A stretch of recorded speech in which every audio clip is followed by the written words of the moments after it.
Les Madridistas, quelles sont les actus du côté du Real Madrid dans ce beau samedi matin? Dans cette vidéo, on parlera de Manchester United qui est toujours aussi insistant sur le dossier Aurélien Tchouaméni. On parlera aussi du Real Madrid qui arrive toujours encore à percevoir de l'argent sur des joueurs qui ne font même plus partie de l'effectif. On fera d'ailleurs le point sur les joueurs concernés et on terminera sur quelques nouvelles sur le dossier Manuel Angel qui devrait quitter le Real Madrid cet été. Mais juste avant de vous en parler, pour tous les Madrilènes qui ne me connaissent pas encore et qui ne souhaitent rien louper de l'actualité Madrid, ça se passe ici, donc n'hésitez pas à vous abonner. Et surtout n'oubliez pas de partager la vidéo à tous vos proches qui méritent d'être régulièrement informés sur l'actualité Madrid. Allez, on enchaîne. Pour commencer, Diario AS nous rapporte que Manchester United veut toujours Aurélien Tchouaméni pour remplacer Casemiro. Ils pensent que c'est vraiment le joueur idéal pour eux, mais le Real Madrid ne le laissera partir que pour une très grosse somme. Et vu à quel point Manchester United ils sont aussi insistants, je me dis s'ils sont prêts à mettre une très grosse somme sur Aurélien Tchouaméni, en soi, pourquoi on réfléchit trop? Je sais qu'il y en a qui vont me taper dessus et ce n'est pas grave. Après, si Tchouaméni reste au Real Madrid tant que José Mourinho arrive à trouver une solution avec lui, il n'y a pas de souci. Mais moi, je continue à me poser la question, est-ce que dans ce milieu de terrain actuel du Real Madrid, qui a besoin de plus de technicité, est-ce qu'un Aurélien Tchouaméni est toujours aussi important? Surtout quand tu sais que tu as des profils comme Valverde ou Bellingham qui t'aident beaucoup dans l'aspect défensif. Et là, tu es en train de reconstruire une bonne base défensive avec des Dumfries, des Cucurella, des Konaté et un autre défenseur qui risque d'arriver en plus d'ici la fin du mercato. Vous, dites-moi dans les commentaires ce que vous en pensez. Mais sinon, Sky Sport nous rapporte que le Real Madrid devrait à nouveau percevoir de l'argent de la part d'une vente d'un joueur qui n'est même plus dans l'effectif. L'AC Milan est très proche de signer Mario Gila. Le Real Madrid recevra 50% de la vente parce qu'on détenait encore 50% de ses droits. En plus pour un joueur qui n'est plus au club depuis longtemps. Et d'ailleurs, le Real Madrid a reçu 122,5 millions d'euros en vendant des joueurs qui n'étaient même plus dans l'effectif. 60 millions d'euros par exemple pour Nico Paz, 20 millions d'euros pour Victor Munoz à Liverpool, 15 millions d'euros pour Mario Gila à l'AC Milan, 15 millions d'euros pour Alvaro Rodriguez à Bournemouth et 12,5 millions d'euros pour Alex Jiménez à Bournemouth. Et c'est là qu'on voit tout le génie et tout le côté businessman de Florentino Pérez. Et là, le Real Madrid risque de faire la même chose avec certains joueurs du Castilla qui vont quitter le club cet été. Et comme nous le rapporte Diario AS, des négociations directes sont en cours entre le Real Madrid et Deportivo La Corogne pour Manuel Angel. Le Deportivo veut un transfert permanent avec le Real Madrid qui détiendra toujours 50% de ses droits sur des futures ventes. Dans tous les cas, vous dites-moi dans les commentaires ce que vous avez pensé des actus de ce samedi matin. Et surtout pour ne rien louper, vous savez ce qu'il vous reste à faire. Abonnez-vous. Actu Foot côté Real, on ce dimanche matin, c'est parti.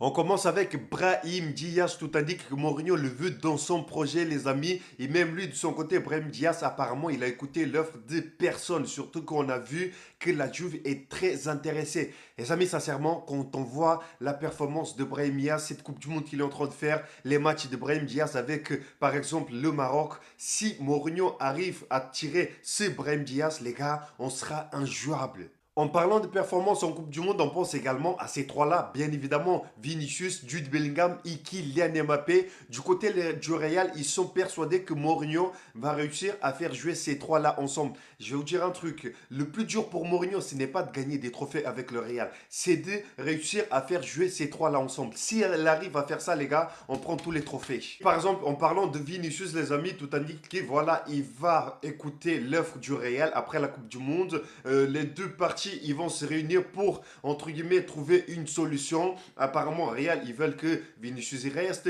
Vinicius, il veut rester. Mais le problème, c'est que cette prolongation, les gars, il traîne depuis un an, les gars. Ça fait long. Est-ce qu'on va réussir à garder Vinicius? On verra après cette Coupe du Monde. En tout cas, j'espère parce que j'ai envie de voir l'association de ces trois-là avec José Mourinho. Pour moi, ça peut marcher, ça va marcher. On termine avec la Coronia que veut Manuel Angel, les amis. Vous savez quoi? Qu'est-ce qu'ils veulent dans l'affaire? Ils veulent l'acheter à 100%. Mais Real, ils n'aiment pas ça. Et s'il y a une négociation, c'est que Real va garder 50% comme ils aiment bien faire à chaque fois. Donc voici mes Madridistas, quelques infos côté Real, en ce dimanche matin.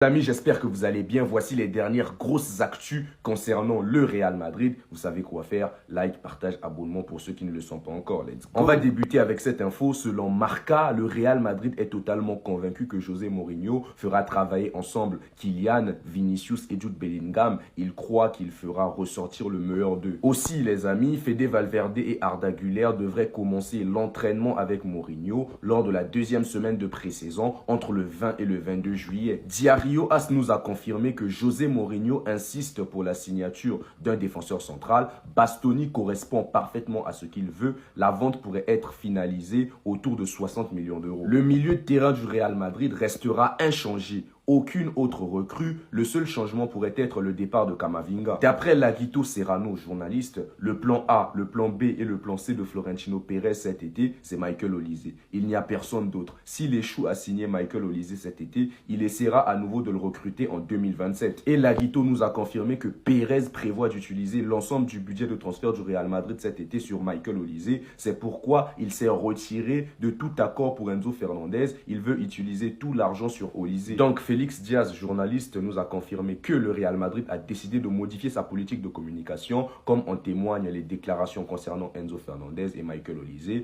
bien que chacune soit différente. Ils le font parce qu'ils veulent respecter les clubs impliqués et parce qu'ils ne veulent pas que les fans nourrissent de faux espoirs qui pourraient plus tard être perçus comme un échec dans les négociations. Les dirigeants du Real Madrid ne comprennent pas pourquoi les Madrilènes n'ont pas pu montrer ce visage en club alors qu'en Coupe du Monde ils sont très monstrueux, à l'image de Vinicius qui en 4 matchs a marqué 4 buts, délivré une passe décisive et il a été élu 3 fois homme du match. Et du côté du Real Madrid, le transfert de Dumfries a été officialisé. Pour les merengues, c'est pas encore terminé, ils veulent encore recruter